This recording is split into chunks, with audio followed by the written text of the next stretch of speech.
Welcome to deserving India. My name is Saurabh. आज हम discuss करेंगे स्टार्टअप इंडिया का एक क्वेश्चन था जो कि एचपी अलाइड सर्विस 2019 में आया था, उसके बारे में डिस्कशन है। So the question is the startup India initiative launched by government of India in 2016 aims to foster entrepreneurship, promote innovation and provide an ecosystem conducive to the growth of startups. So first part of the question is saying कि startup India initiative जो है government ने इसे 2016 में start किया था 2016 में, ताकि जो हमारा एंटरप्रेन्योरशिप है, उद्यम जो है उसे बढ़ाया जा सके और इनोवेशन, नवाचार के जो साधन है उनको प्रमोट किया जाए। Also to provide ecosystem conducive to the growth of startup, ताकि जो स्टार्टअप का जो इकोसिस्टम है वो ज़्यादा से ज़्यादा ग्रोथ करे। Second part of the question is it has successfully transformed India into one of the world's fastest growing startup hubs. तो ये कह रहे हैं कि इस इनिशिएटिव के बाद इंडिया को इसने ट्रांसफॉर्म कर दिया successfully to become world's fastest growing startup hub. तो इसके बारे में कुछ एक पॉइंट है, इसके क्या की फीचर्स हैं उसके बारे में हम डिस्कस करेंगे, इसकी अचीवमेंट क्या है इनिशिएटिव की उसके बारे में हम डिस्कस करेंगे। कुछ एक जो इसकी स्कीम्स की जो इनिशिएटिव है उनके बारे में हम बात करेंगे। तो फर्स्ट, सेल्फ सर्टिफिकेशन। तो इसमें इन्होंने क्या किया है, इसमें कुछ एक फीचर्स हैं, विशेषताएं हैं स्टार्टअप इंडिया जो प्रोग्राम है उसकी इनिशिएटिव की, जो कि 2016 में गवर्नमेंट ऑफ इंडिया ने स्टार्ट किया था। फीचर्स के बारे में बात करें तो फर्स्ट फीचर जो है, फर्स्ट जो इसकी विशेषता है, that is self certification of the compliance. तो आपको जो है जब भी स्टार्टअप को स्टार्ट करना है तो आपके ऊपर जो है गवर्नमेंट ने रेगुलेटरी बर्डन जो है उनको काफ़ी कम कर दिया है। पहले रेगुलेशंस के लिए, लाइसेंस के लिए, क्लियरेंस के लिए बहुत सारा टाइम लगता था, बट अभी इन्होंने क्या कर रखा है कि आपकी जो रेगुलेटरी बर्डन है उसको कम कर दिया गया है। Startups are allowed to self certify compliance with labour. तो इसमें इन्होंने कहा है कि आपके जो स्टार्टअप हैं उनको आप सेल्फ सर्टिफाई कर सकते हैं कॉम्प्लाइंस के लिए, जैसे कि लेबर लॉज हैं, आपके इन्वायरमेंट लॉज हैं, तो आप इजीली इसे खुद ही सेल्फ सर्टिफाई कर सकते हैं ताकि आपका समय बचे। This reduces the time and cost spent on regulatory processes, enabling startups to focus more on their business growth. तो पहले जो समय लगता था ये सारी की सारी सेल्फ सर्टिफिकेशन के लिए, तो उसको रिड्यूस कर दिया गया था ताकि आपका जो समय है उसकी बचत हो, साथ साथ में जो कॉस्ट लगती है, जो अमाउंट लगता है इसको रेगुलेटरी प्रोसेसेस में, और फोकस जो होना चाहिए सिर्फ और सिर्फ इस बार गवर्नमेंट चाहती है कि बिजनेस के ऊपर ज़्यादा जो है फोकस किया जाए, instead of time spend on regulatory processes and the cost जो है, अमाउंट जो स्पेंड किया जाता है रेगुलेटरी प्रोसेसेस को कंप्लीट करने के लिए। तो मेन जो फोकस है गवर्नमेंट का कि बिजनेस के ऊपर, बिजनेस की ग्रोथ के ऊपर ज़्यादा फोकस होना चाहिए। नेक्स्ट अगर हम बात करें second point, that is simplified startup registration. Startup की जो आपकी रजिस्ट्रेशन है उसको बहुत ज़्यादा सिंप्लीफाई कर दिया गया है, उसे बहुत ज़्यादा इजी कर दिया गया है ताकि आप रजिस्ट्रेशन इजीली कर पाएँ। अब mobile app has been launch for this and web portal भी इसके लिए बनाया गया है ताकि आप इजीली जो है अपने स्टार्टअप को रजिस्टर कर सकें, स्टार्टअप रजिस्ट्रेशन प्रोसेस को कंप्लीट कर सकें। Startups can be register startups can register their businesses within a day through a streamlined online process। तो streamlined ऑनलाइन प्रोसेस चलाया गया है, वेब पोर्टल है, ऑनलाइन आपके पास ऐप का एक ऑप्शन है जिसके थ्रू आप अपने स्टार्टअप को with in a day register कर सकते हैं। उसमें आपको ज़्यादा समय और खर्चा करने की ज़रूरत नहीं है। Third point is tax benefits. Government जो है स्टार्टअप के लिए, स्टार्टअप स्कीम के लिए जो भी एलिजिबल कैंडिडेट होते हैं, एलिजिबल इंडिविजुअल्स या फिर ऑर्गेनाइजेशन होती है, उनको कुछ एक टैक्स बेनिफिट भी देती है। Startups under the scheme are eligible for income tax exemption for 3 consecutive years. पहले 3 सालों के लिए गवर्नमेंट जो है इसमें 3 साल का जो है टैक्स एग्जेम्पशन भी देती है, and with in first 10 years of incorporation, जब तक 10 साल हुए हैं उसके बनने को, तो 3 साल के लिए यहाँ पे टैक्स एग्जेम्पशन भी दिया जाता है। Also it helps to reduce financial pressure during their early growth phase. तो अर्ली ग्रोथ फेज के टाइम पे गवर्नमेंट जो है कुछ एक टैक्स बेनिफिट भी देती है for the 3 years starting years. Startup India hub एक प्रोग्राम भी गवर्नमेंट ने चला रखा है। ये डेडिकेटेड प्लेटफॉर्म है which has been developed to connect all stakeholders in the startup ecosystem. जो भी स्टार्टअप इकोसिस्टम के अंदर काम कर रहे हैं उनके लिए एक डेडिकेटेड प्लेटफॉर्म बनाया गया है ताकि एक दूसरे के साथ वो कनेक्ट कर सकें। इससे क्या होगा, ये एक दूसरे को असिस्टेंट कर सकते हैं, एक दूसरे को ये हेल्प कर सकते हैं, मेंटर कर सकते हैं, गाइड कर सकते हैं, और रिसोर्सेज जो हैं एक दूसरे के साथ शेयर कर सकते हैं अपने उद्यमों की। इसीलिए स्टार्टअप इंडिया हब भी इसमें बनाया गया है। Fifth point is very important क्योंकि this is fund for funds program. Fund for funds program क्या है कि स्टार्टअप के लिए खुद इंडिविजुअल या ऑर्गेनाइजेशन उसमें फंड तो लगाती है, पर गवर्नमेंट भी उनकी हेल्प के लिए स्टार्टअप के लिए फंड लेके आई है। तो government has setup of fund with a corpus of ₹10,000 crore. तो गवर्नमेंट ने 10,000 करोड़ का एक कॉर्पस अमाउंट रखा हुआ है, manage by the small industry development bank of India. तो इसे small industry development bank, that is SIDBI bank, जो है इसको मैनेज करता है, जो भी उद्यम करना चाहते हैं। ये फाइनेंशियल सपोर्ट देता है स्टार्टअप्स को, और this fund act as a catalyst for private investment and encourages ventures capital firms to invest in Indian startups. तो ये जो अमाउंट गवर्नमेंट दे रही है ₹10,000 करोड़ का, जो यहाँ पे कॉर्पस बनाया गया है small industries development bank of India का, तो ये लोगों को उनके उद्यम को बढ़ाने के लिए बहुत सहायक है। Next 6th point is intellectual property rights support. IPR जो है, कुछ एक आपके पास आईपीआर होते हैं, that is intellectual property rights, that these rights are known as बौद्धिक संपदा अधिकार। जो आपकी बुद्धिमत्ता से आपने कुछ एक इन्वेंशन की है, आपने कुछ आविष्कार किया है, कुछ प्रोडक्ट को बनाया है, कुछ एक प्रोसेस को यूज़ किया है, कंप्यूटिंग का जो है, सो उसको आपके कुछ एक राइट्स होते हैं, आपके अधिकार होते हैं, जैसे कि आप इसके लिए पेटेंट फाइल कर सकते हैं, ट्रेडमार्क जो है आप इसमें फाइल कर सकते हैं, डिज़ाइन, इंडस्ट्रियल डिज़ाइन के ऊपर भी आप आईपीआर ले सकते हैं। तो इसके लिए सपोर्ट दिया गया है गवर्नमेंट की तरफ से। तो startups are provided with assistant in filing patents. जैसे कि कॉपीराइट होता है, अगर आपका खुद का कॉपीराइट है तो उसे कोई और यूज़ नहीं कर सकता, वैसे ही पेटेंट और ट्रेडमार्क के लिए भी यहाँ पे गवर्नमेंट ने इंडस्ट्रियल डिज़ाइन के लिए जो पहले खर्चा लगता था, कॉस्ट लगती थी, उसे बहुत ज़्यादा रिड्यूस कर दिया है, और इसे फास्ट ट्रैक मैकेनिज्म कर दिया ताकि आप अपने पेटेंट को जल्द से जल्द फाइल कर सके, एप्लीकेशन कर सके, और इसे आप इजीली इंश्योर कर सके प्रोसेसिंग के लिए। सो इसके लिए आईपीआर के लिए भी गवर्नमेंट की तरफ से बहुत ज़्यादा इसमें सपोर्ट दी जा रही है।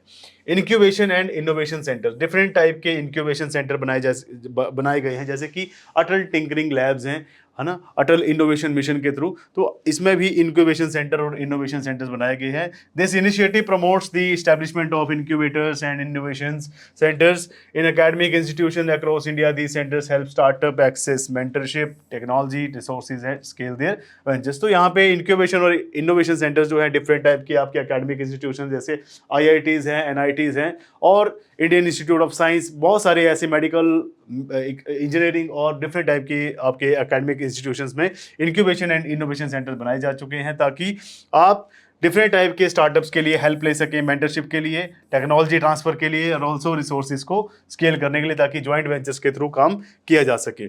पब्लिक प्रोक्योरमेंट सपोर्ट भी यहाँ पे मिलता है। Startups are allowed to participate in the government tenders. तो ये टेंडर्स में भी प्रमोट अपने आप को रजिस्टर कर सकते हैं, पार्टिसिपेट कर सकते हैं, ताकि वो प्रोसेस को ईजिली कर सके, और उसका टर्नओवर भी जो है, उसका रिक्वायरमेंट भी इसमें चाहिए होती है, विदाउट एनी टर्नओवर की रिक्वायरमेंट्स की।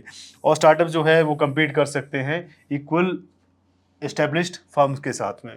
नेक्स्ट है अचीवमेंट। क्या है स्टार्टअप इंडिया प्रोग्राम के अचीवमेंट्स की अगर हम बात करें, तो क्वेश्चन में भी ये दे रखा था कि स्टार्टअप जो है इसने ग्रोथ की है काफ़ी। So since its launch India has become third largest startup ecosystem. तो जब से लॉन्च किया गया है startup India programme government of India के द्वारा 2016 में, तब से ये काफ़ी ग्रो कर रहा है, और लगभग हमारे 2023 तक, लास्ट ईयर तक, हमारे 1 लाख से ज़्यादा स्टार्टअप जो है वो रजिस्टर हो चुके हैं। स्टार्टअप्स जो है ऑपरेट करते हैं डिफरेंट सेक्टर्स में, जैसे कि टेक्नोलॉजी है, हेल्थ केयर है, ई कॉमर्स है, फिनटेक है, या फिर एजुकेशन है। फॉर एग्जांपल टेक्नोलॉजी की अगर बात करें तो डिफरेंट टाइप की टेक्नोलॉजी, डिफरेंट टाइप की डिवाइसेस बनाई जा रही हैं। हेल्थ केयर में भी डिफरेंट टाइप की डिवाइसेस और डिफरेंट टाइप की प्रोसेसेस को प्रमोट किया जा रहा है। ई कॉमर्स में आप देखते हैं कि बहुत सारी online trading, online e commerce की साइट्स हैं, आप सामान खरीद सकते हैं, बहुत सारी कंपनीज़ हैं। ऑल्सो फिनटेक, जैसे कि फाइनेंशियल टेक्नोलॉजी की कुछ एक कंपनीज़ हैं, एंड एजुकेशन के लिए बहुत सारी ऐप्स बन चुकी हैं। तो ये सारे के सारे सेक्टर्स में ये ग्रो कर रहा है। इंक्रीज इन दी यूनिकॉर्न्स, जिस कंपनी का टर्नओवर 100 डॉलर बिलियन से ऊपर चला जाता है, तो उसको एक टाइप से क्या कहा जाता है, यूनिकॉर्न कहा जाता है। आई थिंक 10 बिलियन भी कर दिया गया है, इसे 10 मिलियन भी कर दिया गया है, इसे आप चेक कर सकते हैं। और यूनिकॉर्न्स कंपनी की अगर हम बात करें 2023 तक, इंडिया में बहुत सारी यूनिकॉर्न कंपनीज हैं, लगभग कितनी, ये जो आपका मैंने बताया कि 1 बिलियन, नॉट 100 बट 1 बिलियन अगर किसी कंपनी का स्टार्टअप का वैल्यू चला जाता है, तो उसे हम यूनिकॉर्न कंपनी कहते हैं। तो इंडिया में लगभग 100 से ज़्यादा यूनिकॉर्न कंपनीज हैं। सम नोटेबल नेम्स इंक्लूडिंग पेटीएम, ओला, बाइजूस को भी इससे निकाल दिया गया है, जोमेटो, ओयो, ये सब जो है आपकी यूनिकॉर्न कंपनीज हैं। और ये इनिशिएटिव जो है कंट्रीब्यूट करता है creating favourable environment for these companies to scale rapidly. तो ये इन्वायरमेंट क्रिएट करता है इन कंपनीज को ताकि ये ईजिली ग्रो कर सकें। स्टार्टअप्स के साथ साथ जॉब क्रिएशन भी होती है, बहुत सारे रोजगार के साधन भी आते हैं, जैसे कि डिफरेंट टाइप की आपकी जो आपकी कंपनीज हैं, जैसे जोमेटो के थ्रू भी बहुत सारे लोगों को काम मिलता है। स्टार्टअप्स जो हैं ये डिफरेंट टाइप की जॉब्स, मिलियंस ऑफ जॉब्स यहाँ पे क्रिएट करता है, ये कंट्रीब्यूट करता है significantly to the employment sector. ये initiative not only spurred the entrepreneurship but has also created opportunities for professionals across multiple domains। तो डिफरेंट टाइप के जो प्रोफेशनल्स हैं उनको मल्टीपल डोमेन्स में काम करने का मौका मिलता है, साथ साथ में उद्यम भी इससे चलता है। फिर फोर्थ पॉइंट पे अगर हम आए तो ये इम्प्रूव कर रहा है startup India initiative ease of doing business. तो सिंप्लीफिकेशन कर दी गई है, रेगुलेशन में आपको ज़्यादा समय नहीं लगता है रजिस्टर करने में और क्लियरेंस लेने में, फास्ट ट्रैकिंग कर दी गई है, लाइसेंस आप इजीली ले सकते हैं, और रिडक्शन कर दिया गया है किसके ऊपर, रेड टेप के ऊपर। रेड टेप का मतलब होता है एडमिनिस्ट्रेटिव हर्डल्स और पॉलिटिकल मोटिवेटेड कुछ एक लोग होते हैं जो आपके बिजनेस को ग्रो नहीं करने देते। सो यहाँ पे ईज ऑफ डूइंग बिजनेस जो है उसको इंडिया में काफ़ी इंप्रूवमेंट यहाँ पे देखने को मिली है, और कहीं ना कहीं ये एनकरेज करता है बहुत सारे इंडिविजुअल्स को ताकि वो डिफरेंट टाइप के जो जॉइंट वेंचर्स हैं उसके थ्रू उद्यम कर सके। इससे कैपिटल भी बहुत ज़्यादा इंक्रीज हो चुकी है। अब बहुत सारी जो फॉरेन कंपनीज हैं यहाँ पे आके कैपिटल देने के लिए तैयार हैं इन कंपनीज को, क्योंकि ये जॉइंट वेंचर्स के थ्रू काम कर रहे हैं। इसमें एंजल इन्वेस्टर्स काफ़ी पार्टिसिपेट कर रहे हैं। इंडिया के स्टार्टअप को बहुत सारे जो ग्रोथ है और एक्सपांशन मिला है पूरे ग्लोब में, और ग्लोबल रिकॉग्निशन की नेक्स्ट पॉइंट है तो यहाँ पे इंटरनेशनल रिकॉग्निशन मिल चुका है इन कंपनीज को, और इनमें इन्वेस्टमेंट निवेश भी बहुत ज़्यादा किया जा रहा है। जो ग्लोबल कंपनीज हैं, वैश्विक तौर पे जो कंपनियां बहुत अच्छे से परफॉर्म कर रही हैं वो भी इसमें इन्वेस्टमेंट करने के लिए तैयार हैं। सो मेजर इंटरनेशनल इवेंट यहाँ पे करवाए जाते हैं, इसमें कंपटीशन करवाए जाते हैं ताकि जो इंडियन स्टार्टअप्स हैं वो ज़्यादा से ज़्यादा यहाँ पे शोकेस किए जा सके और यहाँ पे बहुत सारी कंपनीज आके इन्वेस्ट कर सके। तो ये कहीं ना कहीं हमारी इकोनॉमी और हमारी जो अनएम्प्लॉयमेंट और इसका इश्यूज रहता है उसको रिजॉल्व करने में हेल्पफुल है। इससे बहुत सारे इनोवेशन हो रही हैं, बहुत सारे नई इन्वेंशंस हो रही हैं, नई टेक्नोलॉजीज इंडियाज़ में आ रही हैं, और जो हमारे पास पहले आउटडेटेड वर्जन होता था अभी वो लेटेस्ट वर्जन के थ्रू यहाँ पे बहुत सारी टेक्नोलॉजीज हमारे पास हैं। तो ये इनोवेशन को भी प्रमोट करता है। इसमें कुछ एक सेक्टर्स हैं जैसे कि financial technology, health technology, agri technology and artificial intelligence, ये सब इंडिया में अभी बढ़ता जा रहा है। इंडियन स्टार्टअप जो है कटिंग एज टेक्नोलॉजीज को यूज़ कर रहे हैं और लोकल और ग्लोबल चैलेंजेस को भी ये अच्छे से डील कर रहे हैं। सो इससे बहुत सारी एडवांसमेंट आ चुकी है हमारी टेक्नोलॉजी में, हमारी पूरी के पूरी एंटरप्रेन्योरशिप में।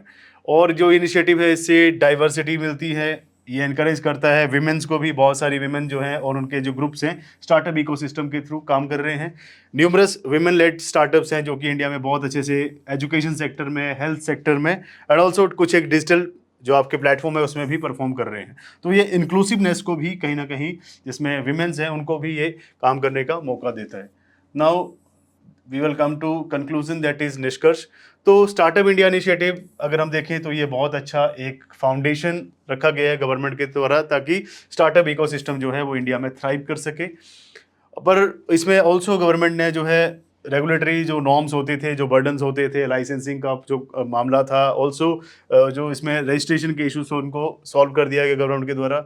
ऑल्सो फाइनेंशियल असिस्टेंस भी कई बार गवर्नमेंट के थ्रू और इंटरनेशनल जो कंपनीज है वो भी इसमें अपना कैपिटल लगा रही हैं। ऑल्सो ये इनोवेशन को, नए आविष्कारों को भी प्रमोट करता है। इंडियन स्टार्टअप्स जो हैं ये बहुत ज़्यादा फ्लरिश कर रहे हैं, कंट्रीब्यूट कर रहे हैं कहीं ना कहीं हमारी इकॉनमी के लिए, और जो इनिशिएटिव है कंटिन्यू बहुत अच्छा अपना एक भूमिका निभा रहा है हमारे टैलेंट को नर्चर करने में, हमारी इनोवेशन को बढ़ाने में, ऑल्सो इंडिया को एक ग्लोबल लीडर बनाने में उद्यम के बीच में बहुत ज़्यादा ये हेल्पफुल है। सो ये क्वेश्चन था हमारा स्टार्टअप इंडिया इनिशिएटिव के बारे में जो कि 2016 में गवर्नमेंट ने स्टार्ट किया था। इसके सारे हमने पॉइंट डिस्कस किए, कंक्लूजन इसका हमने डिस्कस किया। ऐसी और इन्फॉर्मेटिव वीडियोस के लिए हमारे साथ बने रहें। Thank you so much.